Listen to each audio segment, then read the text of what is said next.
রাজধানীতে ছাপাখানার ব্যবসা রয়েছে রুহুল আমিনের। একসময় ফার্স্ট সিকিউরিটি ইসলামী ব্যাংকের মাধ্যমে ঋণপত্র বা এলসি খুলে নিজ প্রতিষ্ঠানের যন্ত্রপাতি আমদানি করতেন। তবে গেল 1 বছর ধরে ব্যাংকটি দুর্বল হয়ে পড়ায় এখন চাহিদা মতো টাকা তুলতে পারছেন না। আমার চাহিদা তো বেশি, কিন্তু আমি এখন প্রত্যেকদিন আমার টাকা তুলতে হইতেছে আর কি। প্রত্যেকদিন দেয় না, তারপর আমার কথা বলে নেওয়া লাগতেছে। কারণ একটা ছেলে পড়ে সাউথ ইস্ট ইউনিভার্সিটিতে, ওর খরচ আছে। আমার একটা মেয়ে পড়ে আপনার 9 বছর। তারপর আমার বাসা ভাড়া আছে, অফিস ভাড়া আছে, নিজের চলা লাগে, এরপরে ব্যবসায়িক একটা খরচ আছে। সব মিলে আমরা চলতে পারি না। তারপরও ব্যাংকের দুর্দশার জন্য তো কিছু করার নাই। এই ব্যাংক একসময় খুব ভালো ছিল, আমি চায়না থেকে ইম্পোর্টও করছি এদের মাধ্যমে।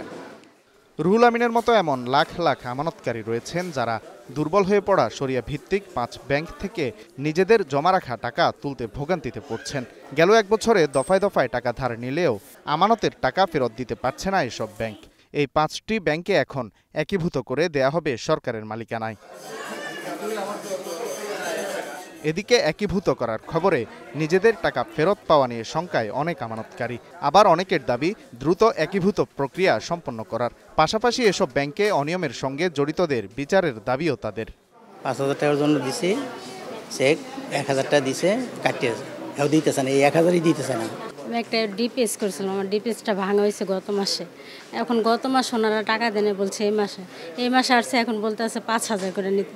আমার প্রয়োজন, যে যখন প্রয়োজন, এখন 5,000 টাকা নিয়ে আমি কী করব? আমার দরকার পুরাটা। অনেক দিন যাবত এই ভুক্তভোগী যে টাকা নিতে আসছে, আজকে আমি 20,000 উঠাতে আসছি, দেখে 20,000 দিতে পারতেছে না। যদি সরকার নেয়, ইনশাল্লাহ আশা করি এটা ভালো হবে। সরকার গ্যারান্টি দিচ্ছে যে সরকারের আমানতকারী টাকা ফেরত দিবে, এবং সরকার বারবার গভর্নর সাহেব বলতেছে 20-25,000 কোটি টাকা গভর্নমেন্ট সাবসিডি দিয়ে হলে আমানতকারীদের টাকা ফেরত দেবে। এই জন্য আমরা সরকারের আস্থা রাখতেছি। কেন্দ্রীয় ব্যাংক বলছে একীভূত করার প্রাথমিক প্রক্রিয়া ইতিমধ্যেই শুরু করেছে সংস্থাটি। সরকারের থেকে সবুজ সংকেত পেলে পরবর্তী পদক্ষেপ শুরু করবে বাংলাদেশ ব্যাংক। এক্ষেত্রে অবশ্যই আমানতকারীদের স্বার্থকে প্রাধান্য দেওয়া হবে বলে জানিয়েছেন মুখপাত্র।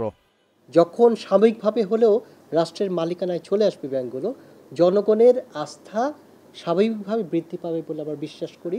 এবং এ সময় যারা আমানতকারী আছে তাদের মধ্যেও যখন আস্থা ফিরে আসবে, খুবই প্রয়োজন ছাড়া কোনো আমানতকারী তাদের টাকা উত্তোলনের চেষ্টা করবে না। কারণ তারা ভাববে যে ব্যাংকে আছে সে ব্যাংকের মালিক রাষ্ট্র, অর্থাৎ রাষ্ট্রের প্রতি আমার আত্মবিশ্বাস আছে যে রাষ্ট্রের কাছে আমার আমানত সুরক্ষিত। একীভূত করতে প্রাথমিকভাবে কেন্দ্রীয় ব্যাংক থেকে দেয়া হবে 20,000 কোটি টাকার তহবিল। আর নতুন ব্যাংকের নাম হতে পারে ইউনাইটেড ইসলামী ব্যাংক। ওয়ালিদ সাকিব, স্টার নিউজ, ঢাকা।